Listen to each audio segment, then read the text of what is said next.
بالآخر زکریا اپنی غداری دکھانے میں کامیاب ہو ہی گیا اور لالا کے ساتھ مل کر اس نے غازی یوسف کو مار ہی دیا ہے، لیکن اب زکریا بھی پکڑے جانے والا ہے کیونکہ سب کچھ پتہ چل جانے والا ہے سیحان کو کہ کس طرح سے غازی یوسف کو قتل کروایا گیا ہے اتنی بے رحمی سے۔ غازی یوسف کی موت کا جیسے ہی سیحان کو پتہ چلتا ہے وہ تو بہت ہی زیادہ پریشان ہو جاتا ہے، روتا روتا اپنے گھر میں واپس آ جاتا ہے اور کہتا ہے کہ بابا میں نے کبھی سوچا بھی نہیں تھا کہ میں اس گھر کو چھوڑ کے گیا تھا اور واپسی پر جب آؤں گا تو آپ ہی ہمیشہ کے لیے مجھے چھوڑ کے جا چکے ہوں گے۔ جبکہ دوسری طرف الہام بالکل بھی سیحان کو دلاسے نہیں دیتی، الٹا اس کو باتیں سنانے لگ جاتی ہے، کہتی ہے کہ میری بات کا برا مت ماننا، لیکن غازی یوسف نے جو بویا تھا وہی کاٹا ہے۔ اب یہ الہام کی بہت بری بات تھی جو کہ سیحان کو بہت دکھ پہنچاتی ہے، کہتا ہے کہ تم اس طرح کی باتیں نہیں کر سکتی، وہ میرا باپ تھا۔ جس پر الہام کہتی ہے کہ تمہارا باپ تھا تو کیا ہوا، اسی وقت تم اپنے باپ جیسے ہی باتیں کر رہے ہو، جب انہوں نے میری بہن کو قتل کیا تھا تب تمہارا باپ نہیں تھا،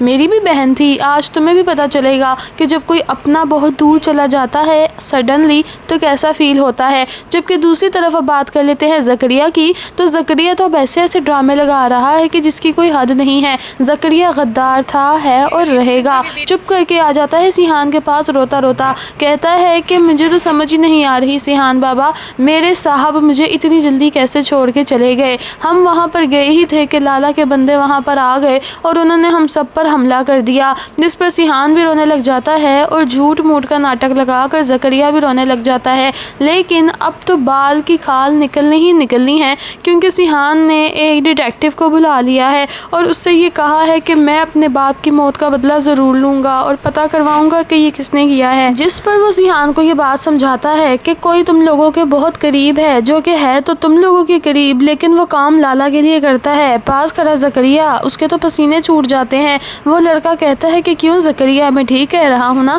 زکریا کہتا ہے کہ جی آپ بالکل ٹھیک کہہ رہے ہیں، میں ذرا آیا۔ زکریا یہاں سے چلا جاتا ہے، جس پر اب تو زکریا پر پورا شک ہو گیا ہے کہ زکریا کا ہی کوئی ہاتھ لگتا ہے، کیونکہ غازی یوسف کے سب سے قریب سوائے زکریا کے کوئی بھی نہیں تھا۔ سارے راز زکریا کو ہی پتا تھے اور زکریا ہی میٹھی چھری بن گئی ہے۔ بہرحال اب سیحان کو وہ یہ کہتا ہے کہ میں تمہارے باپ کا قاتل ضرور ڈھونڈوں گا، لیکن مجھے شک زکریا پر ہے۔ وہ کہتا ہے سیحان کہ زکریا نہیں ہو سکتا، زکریا تو یہاں پر بہت سالوں سے ہے، انفیکٹ میں جب چھوٹا ہوتا تھا یہ تو تب سے یہاں پر ہے اور میرے پیدا ہونے سے پہلے اس کا باپ یہاں پر بہت پرانا جاب کرتا تھا۔